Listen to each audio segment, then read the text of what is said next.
Oi pessoal, sejam bem-vindos à aula de ciências.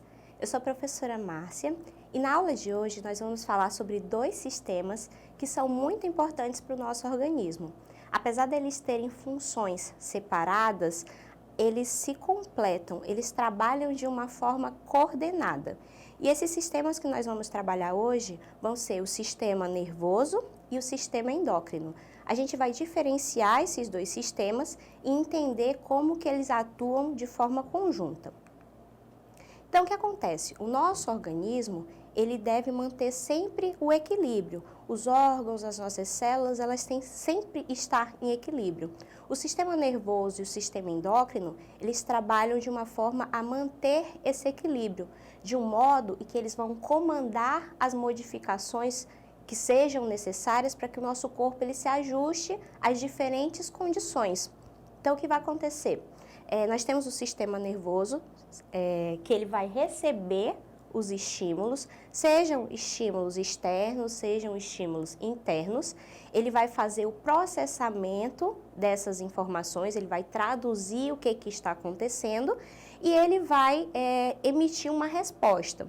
Ele vai estimular o sistema endócrino para que o sistema endócrino ele produza substâncias que vão tentar regularizar, tentar restabelecer o equilíbrio do nosso corpo. Eu vou dar um exemplo para vocês. Quando nós bebemos pouco líquido, quando nós bebemos pouca água, a tendência é que as nossas células elas tenham um acúmulo de soluto. E o que vai acontecer? Quando tem mais substâncias mais soluto do que água, mais soluto do que solvente, o que vai acontecer? Não vai ter um equilíbrio. A gente precisa que tenha um equilíbrio com relação à quantidade de solvente e à quantidade de soluto.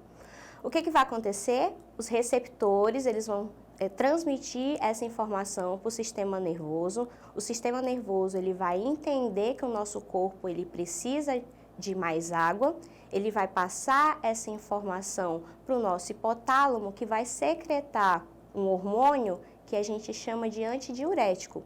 Esse hormônio, ele vai lá no nosso rim e vai falar assim, vamos reabsorver mais água, porque o corpo está precisando de mais água.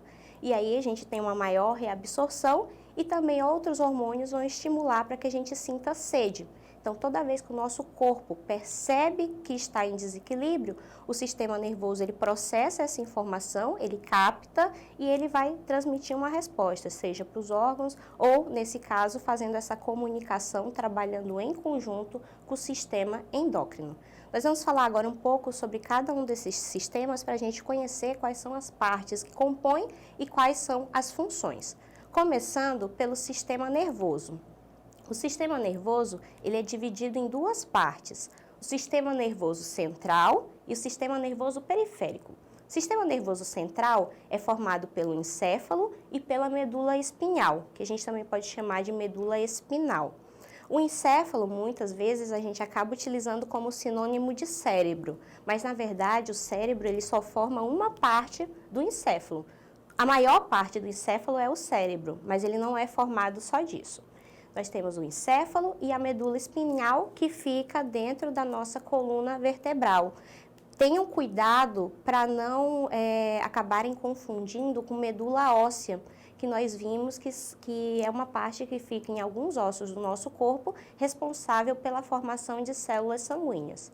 Então, qual é a função desse sistema nervoso central? A função deles é captar essas informações, fazer um processamento e integrar para entender o que está acontecendo ali naquela parte, naquela região do nosso organismo. O sistema nervoso periférico, ele é formado pelos nervos e pelos gânglios. O nosso corpo ele é todo preenchido por nervos, por isso que nós temos sensibilidade se a gente leva um corte, se a gente pega em algo muito quente, a gente consegue perceber isso rápido porque nós temos os nervos que levam essa informação para o sistema nervoso central. Então, o sistema nervoso central, ele vai receber informação e vai processar. Quem vai levar essa informação para o sistema nervoso central vai ser o sistema nervoso periférico. Então, ele leva tanto a informação para o sistema nervoso central, como ele vai mandar a resposta para os órgãos, para todas as partes do nosso corpo. O sistema endócrino, ele é um sistema complexo, ele é formado por várias glândulas, nós chamamos de glândulas endócrinas, que produzem substâncias que nós chamamos de hormônios. Essas substâncias, elas são liberadas diretamente na corrente sanguínea, por onde ocorre o transporte. Hormônios são substâncias responsáveis por controlar várias atividades do corpo humano. Então, é responsável por controlar e manter, regularizar e tentar manter o equilíbrio no nosso corpo. Ali na imagem, vocês vão observar as principais glândulas endócrinas presentes no nosso corpo e no quadro ao lado vocês vão ver o detalhamento dos hormônios que cada uma dessas glândulas produzem. Então, a gente tem a glândula pineal, que produz a melatonina, que é um hormônio relacionado ao sono. Nós temos o hipotálamo, que produz a ocitocina e o hormônio antidiurético. Ocitocina é o hormônio responsável pelas contrações uterinas e relacionado também à sensação de felicidade, de prazer. E o antidiurético, como eu já mencionei, responsável pela reabsorção de água lá no sistema urinário. Nós temos a hipófise, que produz o FSH e o LH, que são hormônios que vão estimular a maturação dos gametas masculinos e femininos. O GH, que é o hormônio do crescimento, e a prolactina, que está relacionado com a produção de leite materno. Nós temos a tireoide, que produz o T3 e T4, relacionados com o metabolismo. As paratireoides, que produzem o paratormônio, que está relacionado com a captação de cálcio para o meio extracelular. As suprarrenais, que produzem a adrenalina, relacionado à fuga, a momentos em que nós passamos por grandes emoções. O pâncreas, que produz insulina e glucagon, que são hormônios relacionados com o controle da glicose. E os ovários e os testículos, que vão produzir hormônios relacionados com características sexuais secundárias e relacionado com produção de gametas, como é o caso da testosterona nos testículos. Nessa imagem, vocês vão observar a relação que existe entre o sistema nervoso e endócrino, comparando com relação à natureza da mensagem, a velocidade dessa mensagem que ocorre nesse sistema, gasto de energia, a via de distribuição e a ação no organismo. Então, a gente consegue comparar, por exemplo, o sistema nervoso, ele tem como natureza da mensagem o impulso nervoso. Essas informações, elas são passadas ao longo desse sistema através de uma natureza eletroquímica que é proporcionada pelo impulso nervoso, que é mediado pelos neurônios. O sistema endócrino, ele já vai fazer essa comunicação, essa mensagem vai ser através dos hormônios, que são aquelas substâncias reguladoras, então tem uma natureza química. Com relação à velocidade da mensagem, o sistema nervoso vai ter uma velocidade mais alta quando a gente compara com o sistema endócrino.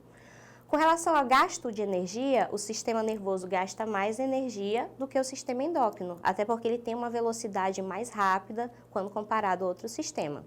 Com relação à via de distribuição, o sistema nervoso vai transmitir essa mensagem por impulso nervoso através dos neurônios, enquanto que os hormônios do sistema endócrino, eles vão ser liberados diretamente no sangue, por onde vai ocorrer o transporte.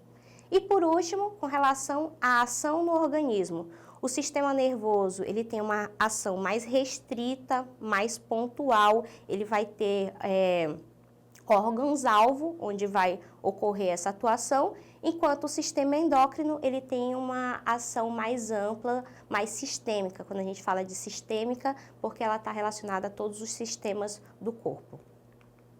E eu trouxe um exemplo para vocês com relação ao que acontece com o nosso corpo quando a gente anda numa montanha-russa. Então, a gente tem 4 pontos que vão explicando o que vai acontecendo e como o sistema nervoso e o sistema endócrino eles estão integrados nessa situação e na reação que a gente tem ao andar na montanha-russa. Começando pelo ponto 1. Os receptores, eles vão captar os estímulos. Quais são esses receptores? Receptores visuais, que a gente vai ter através da visão, os receptores auditivos, sonoros relacionados à audição.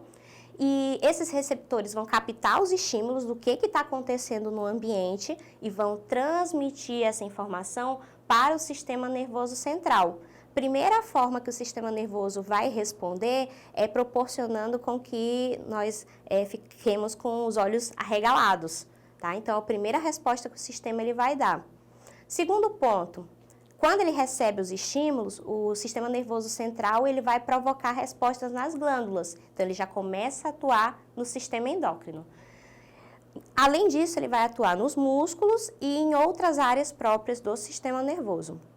O que vai acontecer? Os músculos eles vão reagir a esses estímulos, por exemplo, e eles vão se tornar mais rígidos, mais tensionados. E é por isso que a gente fica travado, quando a gente está com medo, a gente fica mais parado, porque ocorre uma tensão nos nossos músculos. O terceiro ponto, ele está relacionado às glândulas suprarrenais. Então, ao mesmo tempo que tudo isso está acontecendo no nosso organismo, as glândulas suprarrenais, que são glândulas que ficam acima dos nossos rins, elas vão ser estimuladas a produzir um hormônio, a secretar um hormônio que nós chamamos de adrenalina, que está relacionado à fuga.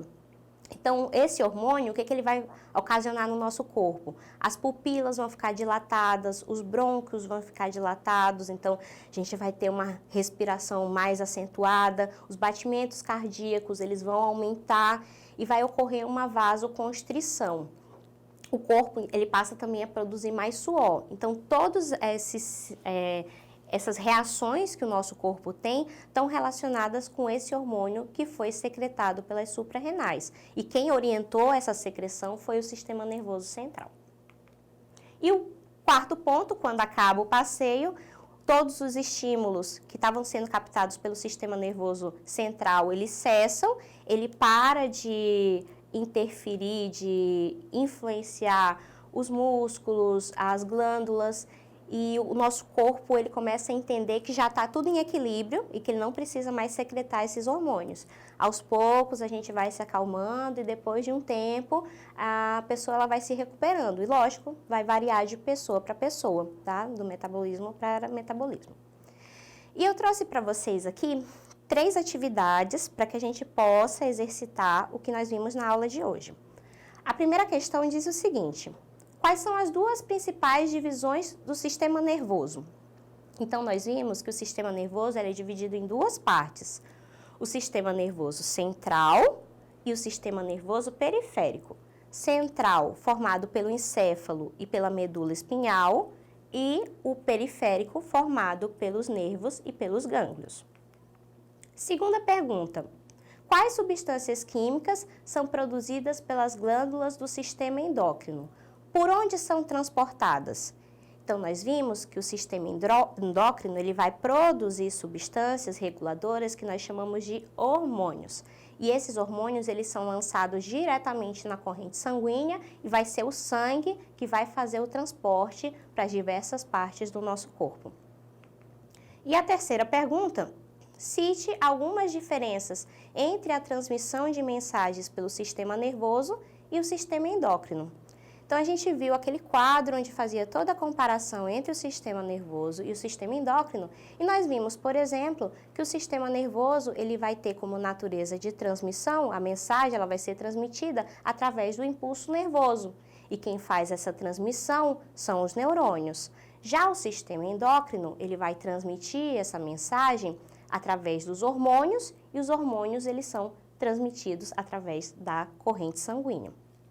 Então é isso, eu espero que vocês tenham compreendido. Se vocês quiserem assistir novamente esse vídeo e acessar outros materiais sobre esse conteúdo, vocês podem entrar na plataforma Eduque, que lá vocês vão encontrar tudo isso.